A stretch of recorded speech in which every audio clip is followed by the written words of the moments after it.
The following podcast is part of the Underdog Sports Podcast Network. For advertising information or to find more great podcasts, visit us at www.theunderdogsports.com and follow us on Twitter at RealTheUnderdog. Okay. Well, just for the record, we got the Sunny in Phoenix too. 52 to.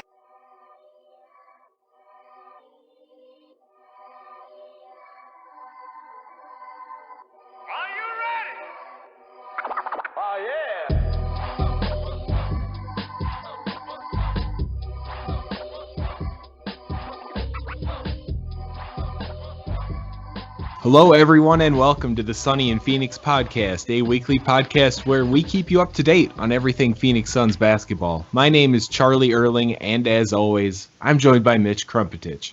What's up?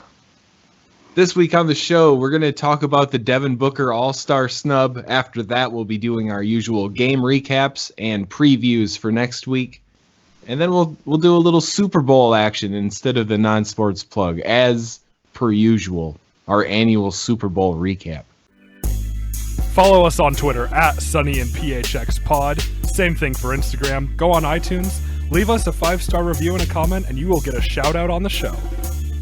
To follow up on our bet question from last week, shout out to Buy Entertainment.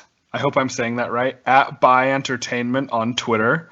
His guess was 8 rebounds from DeAndre Ayton. We were guessing DeAndre Ayton rebounds in the game against Dallas. He said 8. Ayton had 9. So I won this because I picked 12 last week and Charlie picked 15. So we were tied for the month of January, and we actually had it come down to the Super Bowl. I had picked the Niners to win. Charlie picked the Chiefs. So he wins this. Our tiebreaker was the Super Bowl. So congratulations. You win the month of January. That's 3 in a row. 3 in a row, yeah. It's not looking good for me. We've been eating good. Yeah, you have. Yeah. Applebee's 3 months in a row. That's right. I mean, those $5 apps. Yeah, that's the way to go. But yes, shout out to Buy Entertainment on Twitter. Give him a follow for sure. Okay, and we know this is a few days after the fact, but Devin Booker was once again not named an All-Star this season, and this seems like the year that Suns fans and Devin himself can probably be the most upset. The numbers he's been putting up this season, everything that the guy's done for the organization so far, it just all speaks to being an all-star.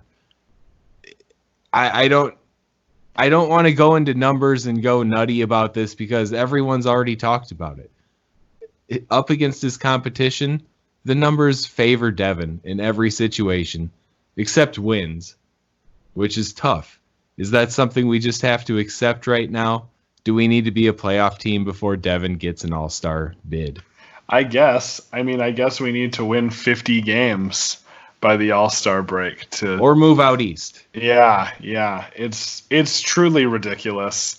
This is possibly the worst snub I've ever seen. This is really bad. The no dunks guys, they used to be the starters. They were talking about this, and they brought up some interesting points in that the All-Star rosters are still kind of determined by position a little bit, but then there's guys like Zach Lowe who say no, that doesn't matter. They don't actually follow that format. But this year it seems like they did, because I don't know how else Brandon Ingram gets in other than just being a forward. Lee Ellis on the No Dunks podcast brought up a good point in that Ingram did have a change of scenery and is putting up good numbers. And, if things wouldn't have happened as they did with the Lakers and Ingram was still there, he probably wouldn't be an all-star. But because he's got a new uniform, a new team, he's sticking out a little bit more. But, yeah, it's ridiculous to me that a guy like Ingram is an all-star when we've won more games than the Pelicans, and Booker has been putting up better numbers. So I guess it just comes down to the difference in position, but that's stupid. Let the best players in. I know it's tough, and that makes me think of the quote that he had about how the NBA isn't the game he fell in love with because it used to be that the best players actually played in the All-Star game. And I mean, you can maybe argue that. I don't want to sit here and argue that at all, but because I feel for the guy, and all of us Suns fans do. We see what he does every night. I know me and you both watch all 82 games every year, and I'm sure a lot of you that listen to this podcast also do. But what he does night in and night out is special. And the thing that burns me the most is the coaches are the ones who really were the ones who didn't let him get into this game. The vote came up to them for the reserves.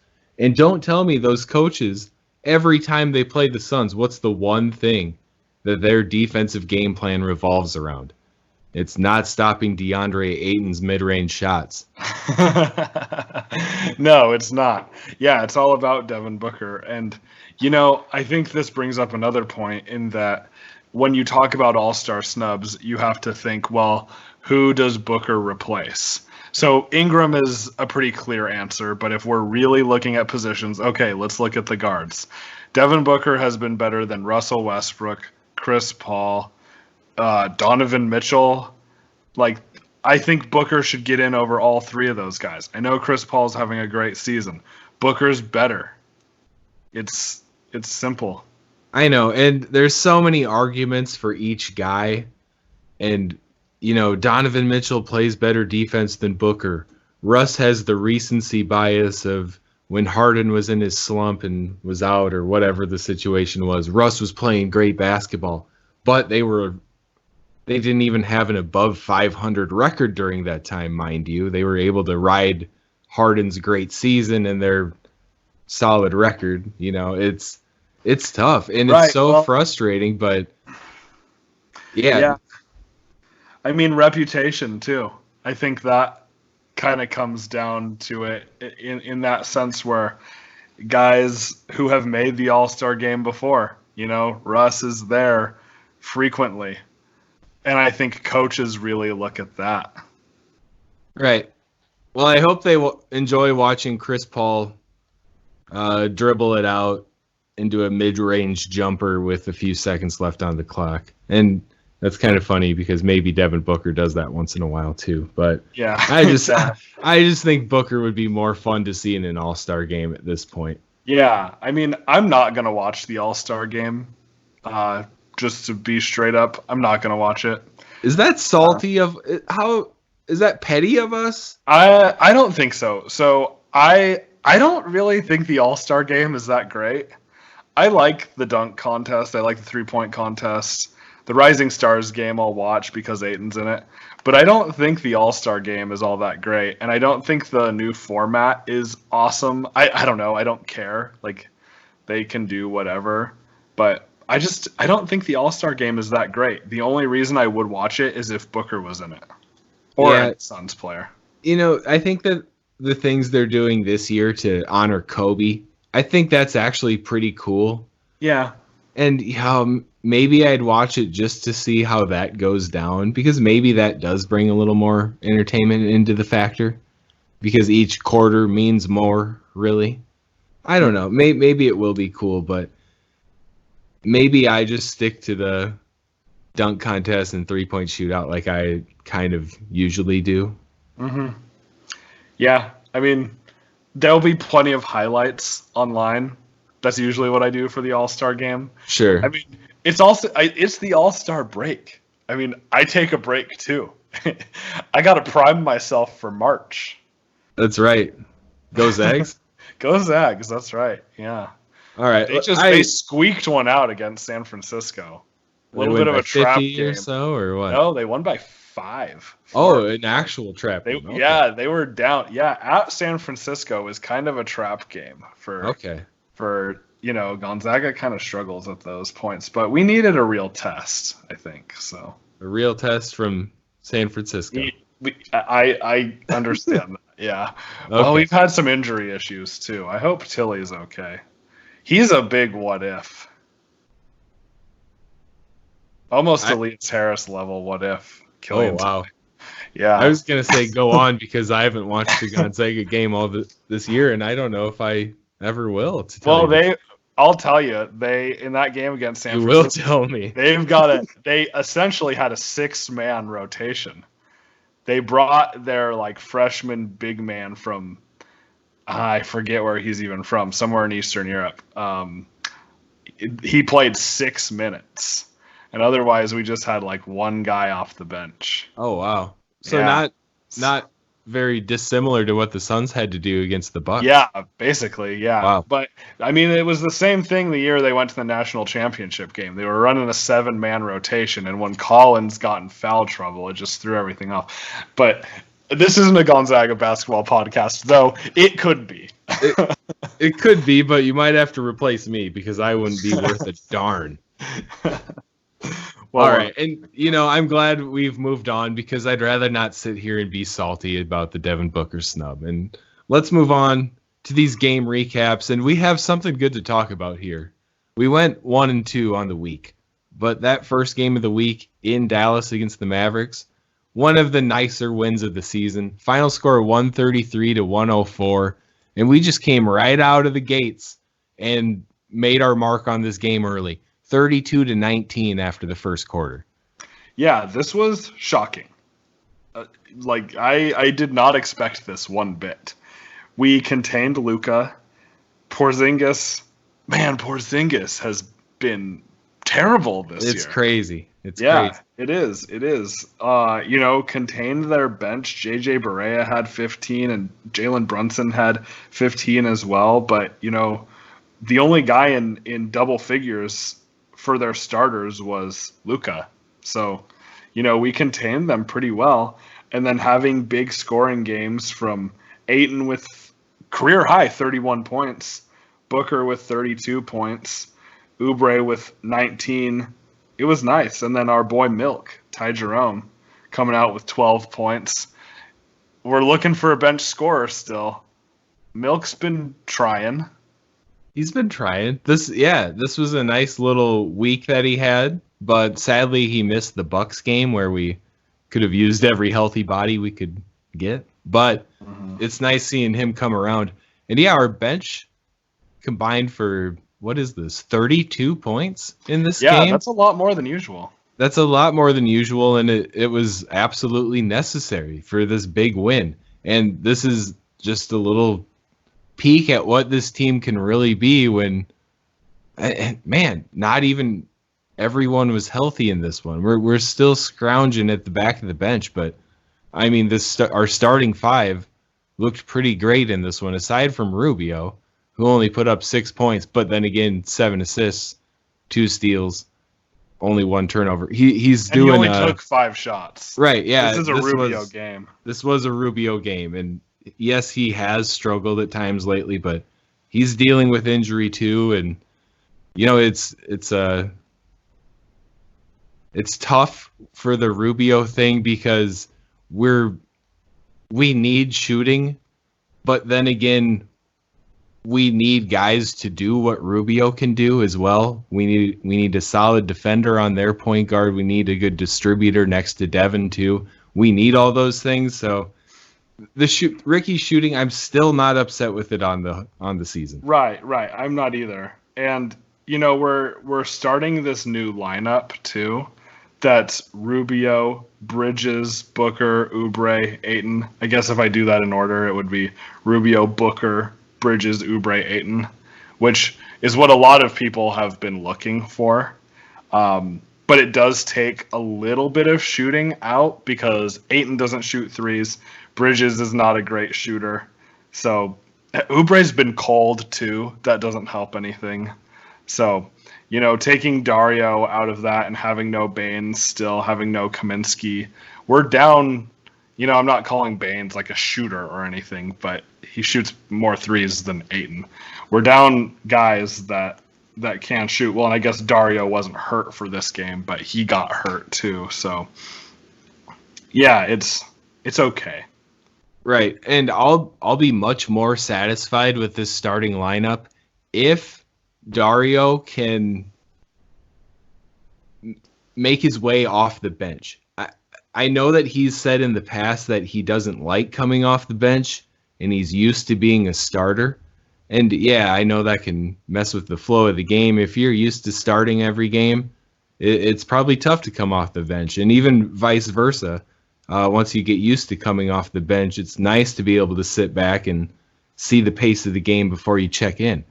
But as long as Dario can move into this, I think I'm fine watching this starting lineup, giving him a chance at least. Yeah, I mean, it's kind of a weird thing because it's like, is that really what he wants? Like, does he want to start and then not play after the first quarter? That's essentially what had been happening. He was playing for,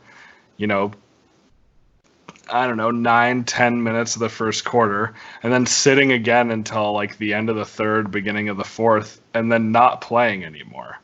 He was getting 15-20 minutes a game. Is that really what he wants, to still start? Or do you think he would rather play a few more minutes and come off the bench? Yeah, that's a really good question. I wonder what the best way to do it is. And then you got to think, if Frank Kaminsky is going to be able to come back anytime soon, what kind of wrench is that going to throw into things too? Because imagine if we're back to 100% health next week. How much would the rotation have to be changed once again, and everybody getting back into that? I think it's gonna be tough, no matter what kind of competition we're playing or what. But working everyone back into the lineup we're gonna have some bumps for sure. Yeah, but that brings up a good point. The trade deadline is Thursday, so we could have some movement. We don't know for sure. There haven't really been any rumors flying around.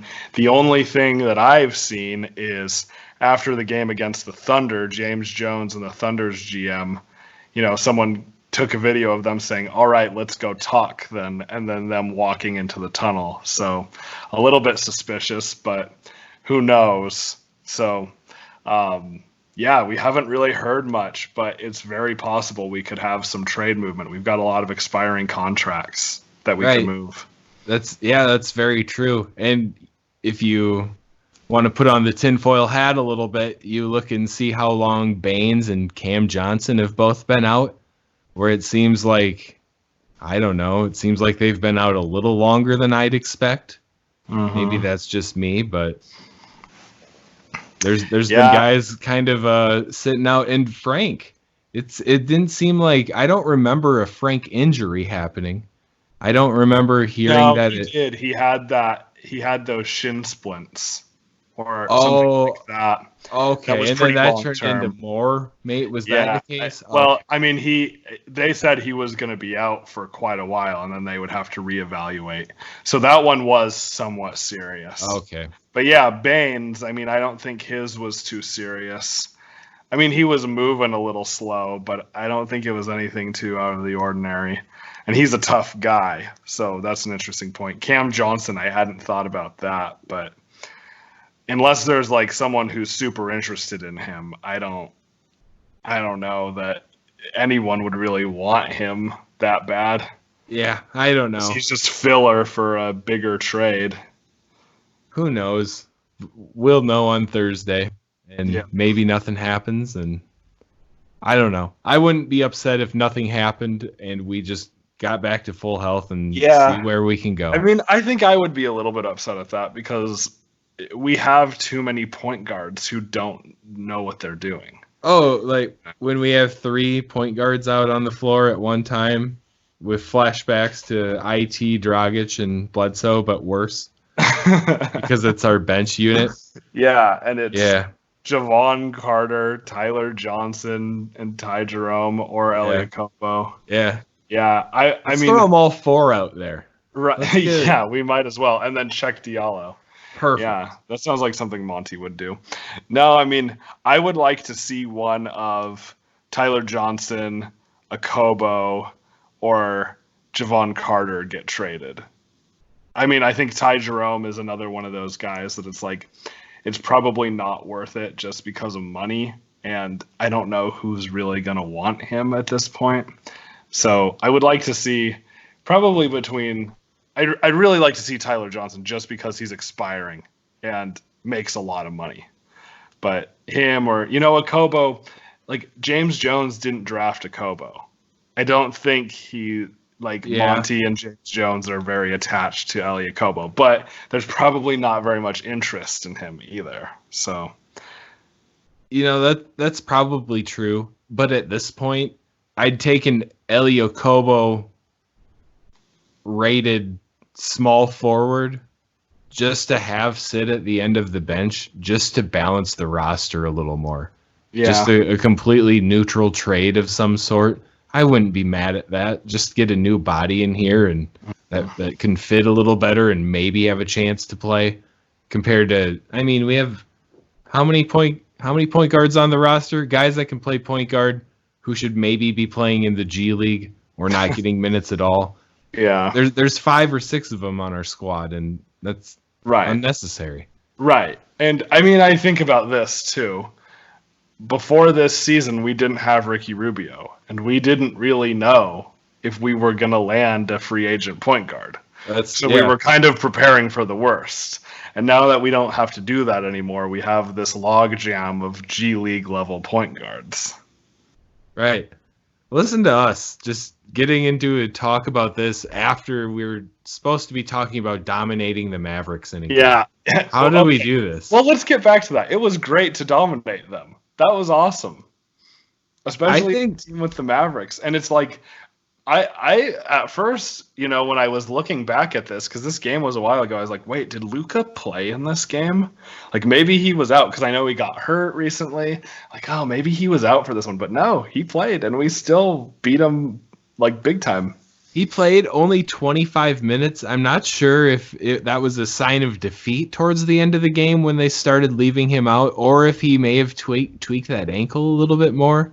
I don't know if that was the start of that injury or what the situation is with him, but I'm not positive. But it was nice to see us contain Luka and then watch DeAndre come out strong and just remind everyone that he was the number 1 pick. The first play of the game was a turnover by the Mavericks with a Devin Booker to DeAndre Ayton alley-oop right over Doncic's head. That was how the game started. It was really nice. And then we got to see Ayton bully Doncic a little bit down in the lane. And we saw all these things. And Ayton just looked like a new man in this game, and it was great. Yeah, he's showing those flashes. This is something he can do on a regular basis, but he chooses not to.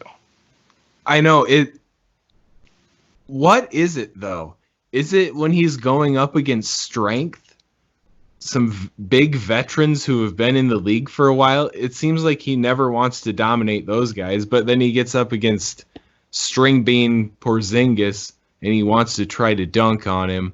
Or when we're playing the Knicks, they have just Randall out there and maybe Thomas Robinson. He's got those guys beat athletically and just all around. Well, I want to see him do that, at least attempt to do it against everybody. Right. And, as you say that, this is kind of what I think. And this is just purely a hypothesis, so we'll have to watch more, But it seems like the guys that you're naming are guys who are going to attempt to play tough D on him and come up and not let him shoot those mid-range shots, And I think maybe that's when he realizes he's not going to be able to shoot those shots. And then he gets better looks like he needs to be doing. Now, the smarter guys in the league, not that those guys aren't smart, but the guys who know DeAndre Ayton's tendencies a little bit more are going to back way off when he's at the elbow because they know Ayton's going to shoot that, and he doesn't shoot that at a very great clip. So, if I was guarding Ayton, I'd back way off. Go ahead and shoot all day. You're 7'1" and you're not going to get to the rim. You're going to take a mid-range jumper that you don't hit very often. Go for it. I wouldn't guard him until he made 2 of them. Yeah. I straight up would stay back in the paint and just say, put it up, big man. And once he made 2, then I'd give him the respect, and then I'd step out there and try to knock him off that shot. But we never even see it get to that point. We never see that jump shot become so deadly that guys are overplaying him out there to let him get to the rim. Right. The whole sequence of it is what upsets me so much. I talk about this every episode, but he needs to earn that jump shot, or that jump shot needs to make the defense pay. and neither of those have happened yet. Right. And, this Dallas game is a good illustration of what he can do, though. He had a great spin move right to the rim, and he finished with almost a dunk, which, fine. Those moves, we know he can do that. We know he can get good post position and throw up a little hook shot. We know that he can do a pump fake and then go up strong and maybe get fouled.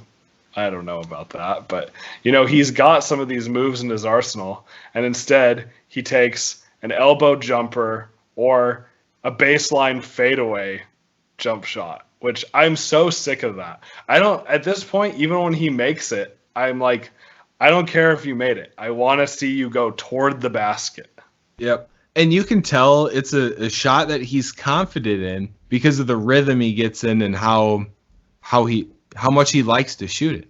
It's something he likes to do, but it's not working right now. So you got to try something else. Right. And I mean, my last point on this, I said this at the game against, it must have been the Thunder. Yeah. The Thunder on Friday. And I actually got someone in front of me to turn around and laugh and acknowledge me. I said, DeAndre Ayton is 7'1", and he plays like he's 5'10". Yeah, it's pretty true. Until he doesn't want to, and then he looks like a monster. Right. But 75% of the time, I totally agree with that. But end of the day, in this Mavericks game, Booker and Ayton combined for 63 points. Yeah. So. And I can't even complain. That's the future. Well, apparently I can figure it out. Yeah, we're great at complaining, that's for sure. Yeah. We'll move it on, and we'll have plenty to complain about in this one. The Thunder game, this one was a tough loss. Final score was 111-107. And this game was great through 3 quarters and even deep into the fourth. But watching this team just kind of never being able to get the upper hand to really extend the lead enough to put them away, that was tough because you knew that Chris Paul was going to come to life despite being booed literally every time he touched the ball by Suns fans, which was really petty and funny because I like that stuff. Oh, it was great. It was great. Yeah. But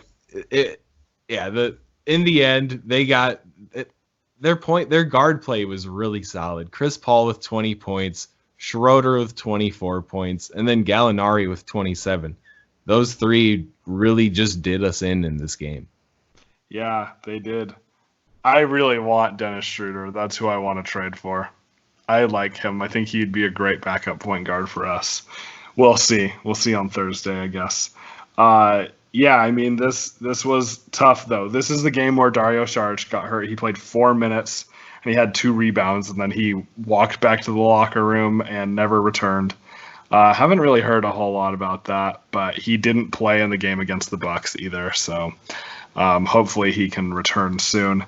I mean, Devin Booker had 27 in this game, but he really cooled off. He did most of his damage in the first half and then kind of struggled in the second. Kelly Oubre, 27 points, 11 rebounds. He played pretty well. No assists, which is starting to get pretty frustrating. There's been a lot of times where he will take the ball into the lane, be guarded by 4 guys, and force up a shot that gets blocked by the bottom of the backboard. I'm so sick of seeing that. And then DeAndre Ayton, 16 points and 6 rebounds. His first rebound came in the third quarter, I believe. It was pretty awful. I don't know exactly what the Thunder do to allow their guards to grab rebounds. I know they did it with Russ, and now Shai Gilgeous-Alexander is grabbing boards like a machine. He had 9 in this one. But it seems like they do such a good job taking our big men out of the equation. They don't even try to get the ball. They'll let someone else go get it. And were they double teaming Ayton to box him out, or was Steven Adams just really outmanning him? I think Steven Adams is really good at that. He's a huge guy. He's very intimidating. And I don't think Ayton likes going up against those guys who are super physical. Right. And, guys like Steven Adams are going to oftentimes get the benefit of the doubt when it comes to officiating, too. Though, Adams, I think he had 5 fouls at the end of the game. He almost fouled out. He got into foul trouble pretty quick. But I still think, he probably could have fouled out. There could have been a few more called on him. So. Oh, yeah. And staying with that, Dort, who is out there just to play defense for them, did an excellent job of pestering Booker all night in this one. Ended with 5 fouls too, but he maybe could have had 8 or 9 if it were up to me. Yeah, I mean, that whole situation reminds me of when we had Derrick Jones Jr. guard Russ, when Russ was still with the Thunder in that season where he was trying to break the triple-double record, and he could have done it against us. Yeah. And we talked about how Derrick Jones Jr. shut Russ down, but he was like 1 assist shy of a triple-double, and he still had 30 points or something. Right. But it was still like, for Russ at that time, that was containing him. Sure. Just frustrating him enough was good enough for me. Yeah, we won that game too, so that felt good. And I remember a lot of Thunder fans being really salty with the entire Suns fandom and team and just everything about us. They were really upset about that. Yeah. Man, we could use Derrick Jones Jr. right now, though. Oh, yeah. He's been okay, too. I think him. I love that Miami system. Whatever they do there is just good, straight up. I would like to still have him around. I'd like to have another wing off the bench that's taller than 6'4". Yeah. But I think we also need to talk about the officiating in this game, especially the lane violation. For those of you who are not watching, which is everyone except for you, Charlie. I did air quotes on that. Kelly Oubre, the Suns are down 2, and Oubre attempts to intentionally miss a free throw by clanking it off the front of the rim and then diving into the lane to grab the ball. And he clearly throws the ball at the rim, it hits the rim, and then he takes a step in. And now I will say, he probably wasn't going to get it, but the ref wasn't even looking. The ref had his head down looking somewhere else, and he blows a whistle and calls a lane violation. It wasn't even close. It was nowhere near close. I mean, that kind of stuff is what's happening to us all year.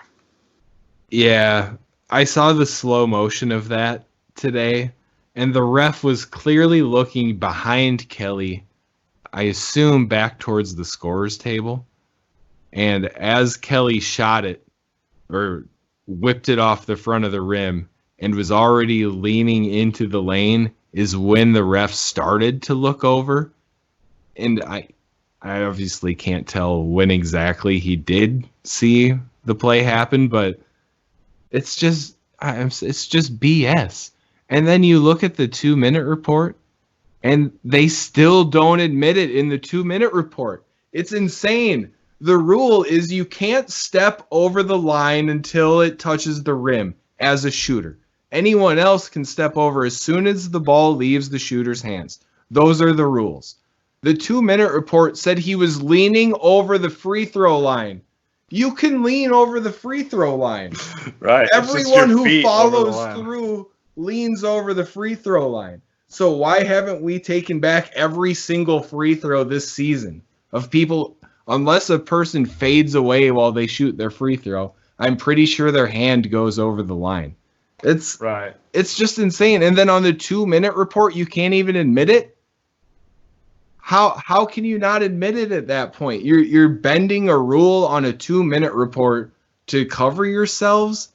Well, what good does that do? Why do you even do this stuff? Right. I'm heated. It's 12:31 in the morning. I'm in my little garage office. I bet my neighbors can hear me. I'm yelling. Yeah, I'm heated, rough. Mitchell. It's rough. No, I know. I mean, I wish we could make it so these games don't come down to these last minute make it or break it plays. Obviously, you don't want it to come down to that. But at the same time, we have been on the losing end of these poor calls multiple times this season. I mean, we've lost, I can think of 4 or 5 games off the top of my head that we've lost just because of, poor officiating. And Right. I really don't like to blame it on the refs. And it's on us that we get it to that point. We blow all these leads. But they still need to be calling the game correctly. And even to put an exclamation point on your point, those games are one possession games where we're getting hosed by refs. It's not like we're down 5 with 2 minutes left. We lose the game by one possession at a near or at the buzzer. That's happened to us a few times this year, and there's always a questionable call in there, and it hurts. It's getting really old. It is. We need the All-Star break so bad. We do. I'm heated. But we got one more game to talk about here for recaps. And it's the Suns at the Bucks at noon on Super Bowl Sunday. That's just weird. Less than ideal. Less than ideal, but we're doing it. The Suns kind of did it. They brought half the guys along. Final score was 129 to 108. And in this one, there was no Rubio, no Saric, no Milk, no Baines, no Kaminsky, no Cam Johnson. That's 6 guys missing out. Yeah, I mean, Jalen LeCue played 10 minutes, and Tariq Owens, who we signed 2 weeks ago, was with us over the Summer League, played 7 minutes, and took 4 shots. I mean, yeah, we were never going to win this game, so we didn't.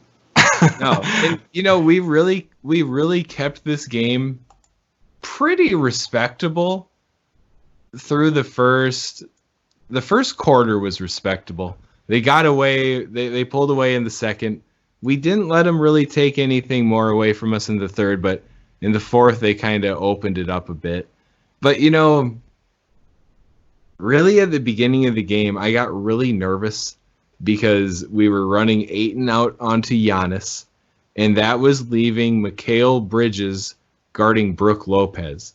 And it was as simple as them feeding Lopez down right in front of the rim and just turning around and dropping the ball into the hoop. I was like, what is going to happen? We cannot sustain this type of play for the rest of the game. And luckily we stepped it up and things were pretty interesting for a while. Right. Well, and keep in mind that Mikal Bridges only finished with -2 in the plus-minus. The best of all the starters by far. Wow. Yeah. That's good to hear. He is a difference maker on defense. And there was a play where Giannis, I think this is where a good chunk of his offense comes from, is Giannis getting a full head of steam from half court and trying to get right at the rim and dunk on somebody. It seems like that's what he wants to do. Oh yeah. And he was doing that to Mikal. Well, all of the entire team he was doing that to, but Mikal was able to poke 1 or 2 of them away out of there. So it's nice to see him just stepping up to take on Giannis. But I want to talk about maybe the funniest thing I've seen happen this NBA season was when Tariq Owens was going to check in. It was towards the end of a quarter, and he was at the scorer's table for quite a while waiting for a dead ball. And when he was about to check in, Giannis stands up and is about to check in too. And Monty sees that Giannis is walking up to the table too. And he says, Tariq, I don't think it's time yet. And he brings him back to the bench for like a minute or something. I don't know what the exact reason was. It had something to do with Giannis, but later on he got put out there and Giannis scored 5 quick points on him and all that. It was pretty good, but Tariq Owens with his first pro bucket, I guess that was a good takeaway from the game. Yeah. I mean, this one just kind of comes down to half of our team being injured and the Bucks being really, really good with, Giannis is probably going to be the MVP again this year. So, yeah. Yeah, Giannis with 30 points, 19 rebounds, 9 assists, 1 steal, 1 block. It's just crazy numbers. And all the help that he has. Middleton, who just always amazes me. The other night. He always amazes me. I always underrate him, and I should quit doing that. But he had 25 points, 8 rebounds, 6 assists. He can do it all. Pretty impressive. And then Brook Lopez had 9 blocks in this game. 9 blocks. That's crazy. I think he was number 3 in the league per game, but that'll help the totals out. Yeah, I really like Brook Lopez, actually. But yeah, Giannis definitely has help on this team. So it's going to be interesting to see how the East shapes up at the end, because the Bucks are looking pretty good. For sure. And we'll talk quickly about the Suns here. Devin Booker brings it, as always. 32 points, 9 for 15 from the floor, 12 for 13 from the line, 7 boards, 6 assists. Just thankful for him in this game, because our next best player, point total wise, DeAndre Ayton with 20 points and 14 rebounds. That doesn't sound bad. Second year player, 20 and 14. That's pretty good. But 10 for 27 from the floor, 0 for 0 from the free throw line. So that's 27 shot attempts, not getting to the line a single time.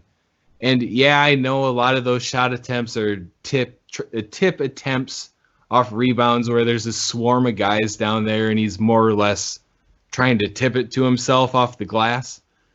And yeah, some of those get counted as shot attempts, which is tough, but 27 shot attempts. It's still ridiculous. 0 free throws. It's something everyone's complaining about, and we keep seeing it. And Ayton complained about the refs after this game. Yeah, that's just an excuse. I didn't like that at all. No, I don't think the best time to complain is after going up against Brook Lopez, who's 3rd in the league in blocks, like I just said, and Giannis. This is one of the biggest teams in the league, and it's going to be tough to eat your lunch down in the paint against them. Right. But, yeah, 10 for 27, maybe that hurts the ego a little bit of Ayton, and that's why he lashed out like that. And yeah, just to go right along with that, Kelly Oubre finished with 15 points and 10 rebounds on 5 for 20 shooting. Oh. I don't know who else is going to take those shots in this game, but 5 for 20 is rough. I know, and you got to look to Kelly. You got to look to your starters to score buckets and get points for your team. But it kind of stinks when you see Javon Carter come off the bench with 15, 6 for 10 from the floor, 3 for 5 from downtown. If he's shooting that well, I'd like to see him get more shots up in a game like this. And the same with Diallo. He had 11 points, 5 for 9 from the floor. He was really solid at times. I think that guy needs a little more run and should have been getting it with all these injuries anyways, but it's nice that he's getting it now, I suppose. Yeah. Yeah.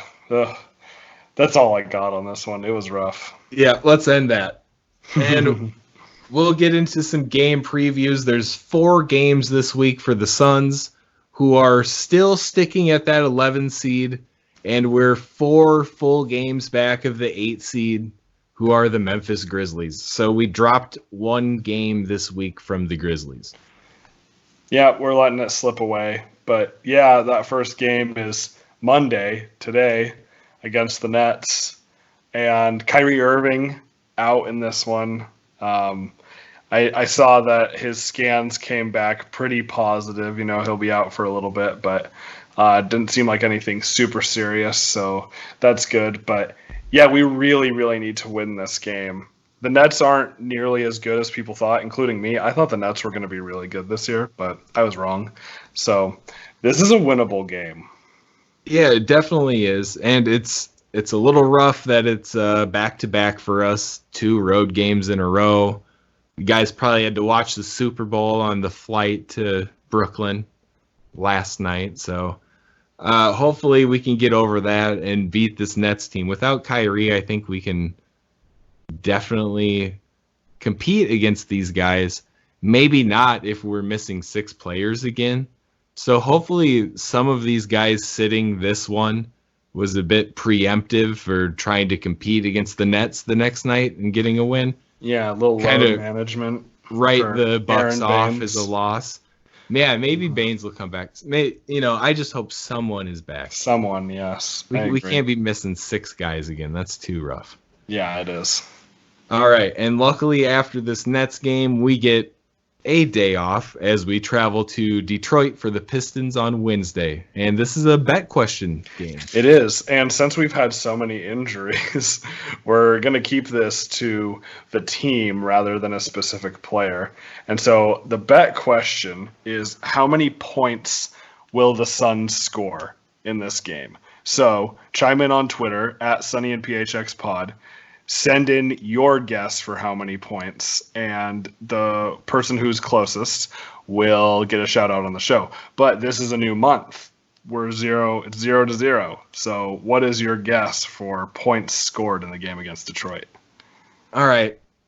I'm going to go a little higher, I suppose. I'm actually going to go higher than I talked with you about the show. Before the show, excuse me. I'm going to go with 118 because I think Devin Booker's going to put on a show.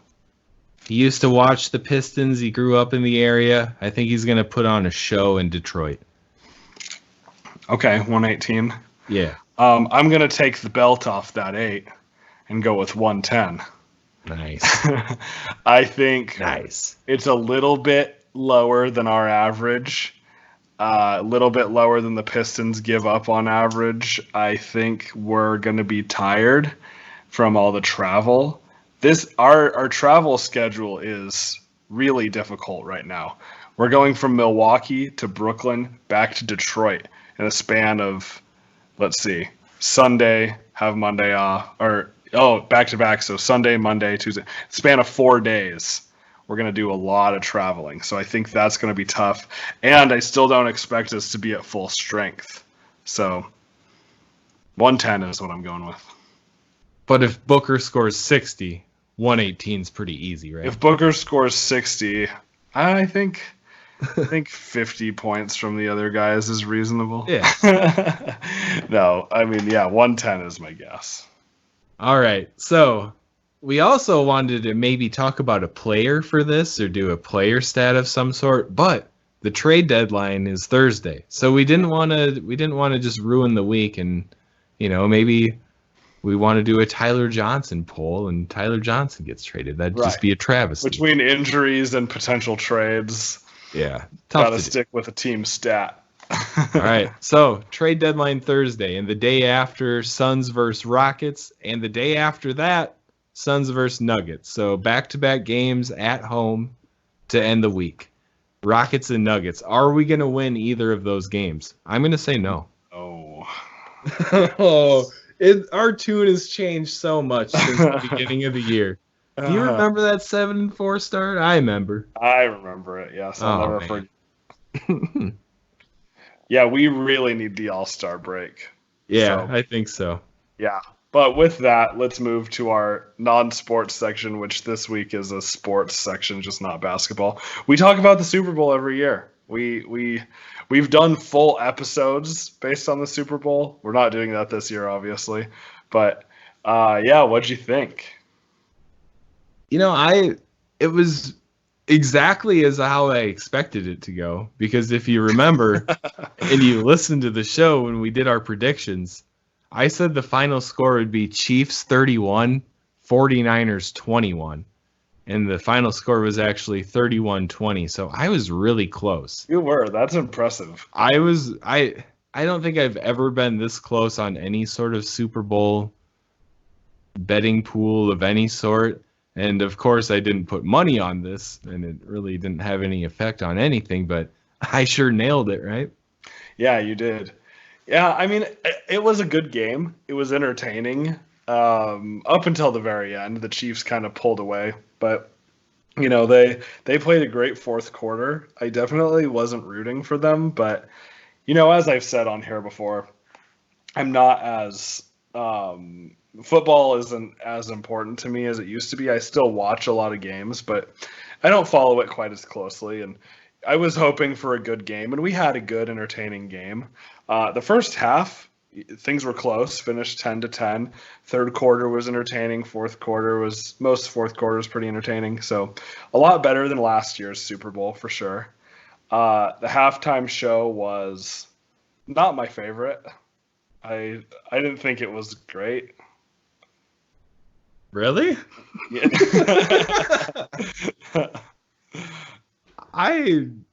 It felt very Miami. Yeah. The theme was right. Yeah, and I was kind of thinking about this a little bit later after the game, and the theme was right, yes, but think about like your typical football fan. Do you think your typical football fan is a big Shakira fan? Because I don't really see that.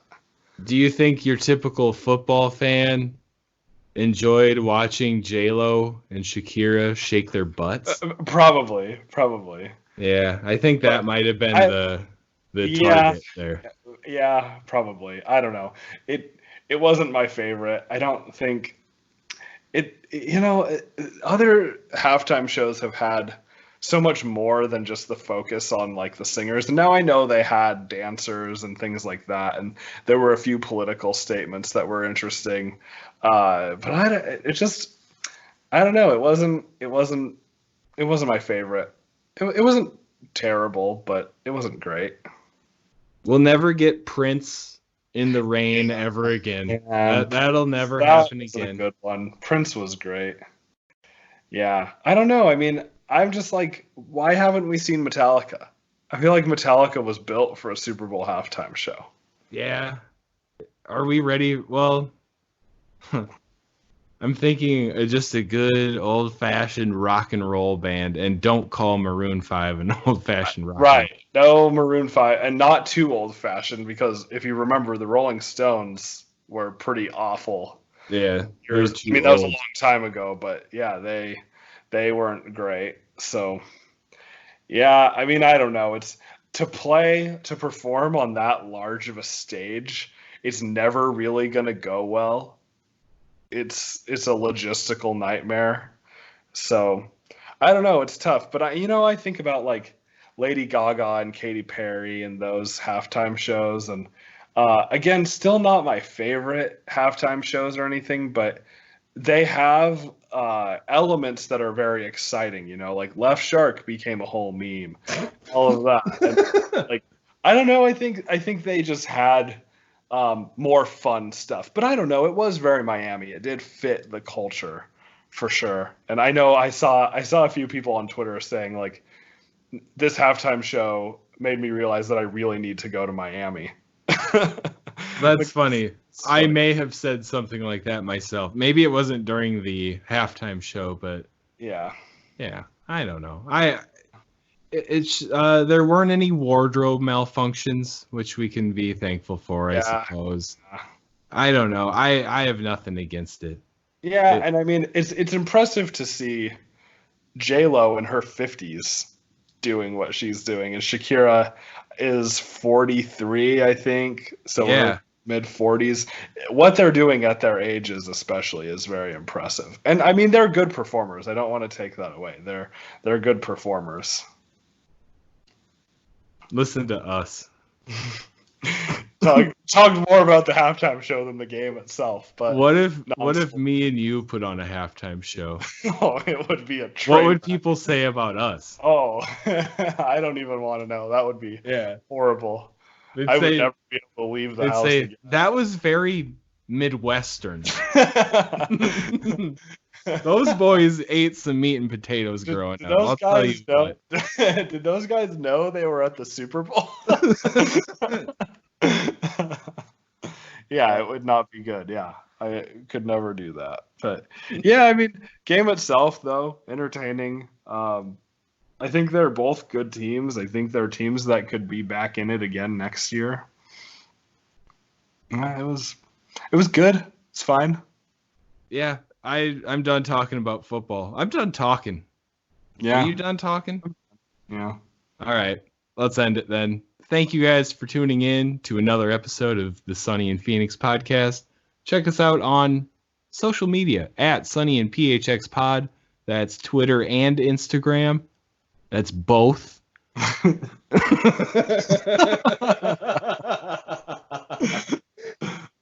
Oh no. All right. I need to go to bed.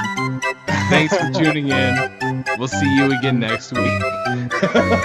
Go Suns. Go Suns.